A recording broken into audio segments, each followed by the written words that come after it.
धर्म के हिसाब से देखें तो हर समाज का न्यू ईयर अलग होता है। मुस्लिम समाज में नया साल अलग माना जाता है। हिंदू समाज में भी अलग अलग नए साल होते हैं। मतलब धार्मिक तौर पर हिंदू और मुस्लिम दोनों ही समाज 1 जनवरी यानी ग्रेगोरियन कैलेंडर को अपना नया साल नहीं मानते हैं। दोनों के अपने अपने पारंपरिक कैलेंडर हैं। तो सवाल ये है कि हमें इस न्यू ईयर को मनाना चाहिए या नहीं। आइए आज धर्म के हिसाब से नहीं, साइकोलॉजी के हिसाब से सोचते हैं कि न्यू ईयर मनाना चाहिए या नहीं। साइकोलॉजी के हिसाब से देखें तो नया साल मनाने के कुछ फायदे भी होते हैं और कुछ नुकसान भी। पहले फायदे की बात करते हैं। पहला फायदा, फ्रेश स्टार्ट इफेक्ट।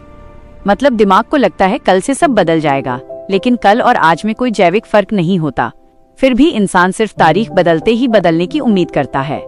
इसे साइंस में कहते हैं फ्रेश स्टार्ट इफेक्ट, यानी दिमाग खुद को धोखा देता है ताकि उम्मीद जिंदा रहे। साइकोलॉजी कहती है कि नई तारीख दिमाग को रीसेट का सिग्नल देती है।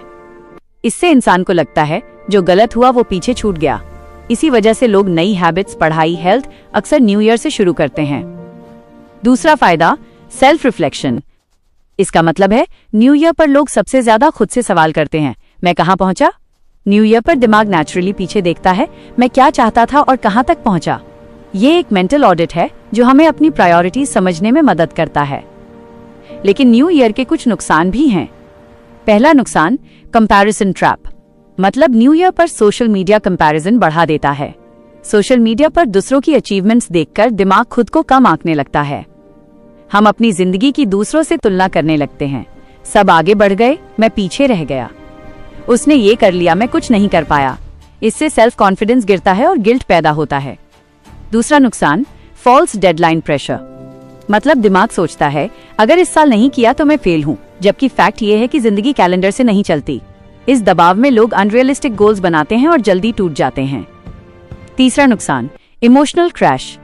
मतलब उम्मीदें बहुत ऊंची और हकीकत नॉर्मल, तो इससे डिसअपॉइंटमेंट आता है। इसलिए न्यू ईयर के बाद सैडनेस और लोनलीनेस बढ़ जाती है।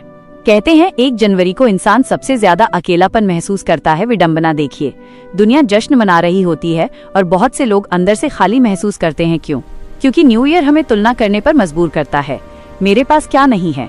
इसीलिए 1 से 3 जनवरी के बीच डिप्रेशन हेल्पलाइंस पर कॉल सबसे ज्यादा आते हैं। न्यू ईयर ना अच्छा है ना बुरा, वो सिर्फ एक मेंटल मार्कर है। अगर आप इसे शुरुआत का बहाना बनाते हैं तो फायदा, अगर इसे खुद को जज करने का पैमाना बनाते हैं तो नुकसान। नया साल मनाना जरूरी नहीं, लेकिन हर दिन खुद को बेहतर बनाने का फैसला जरूरी है। नया साल हमें बेहतर नहीं बनाता, बेहतर फैसले बनाते हैं, चाहे फिर वो फैसले हम किसी भी दिन लें। और जाते जाते ज़किया आजाद लर्निंग्स की तरफ से आप सभी को हैप्पी न्यू ईयर।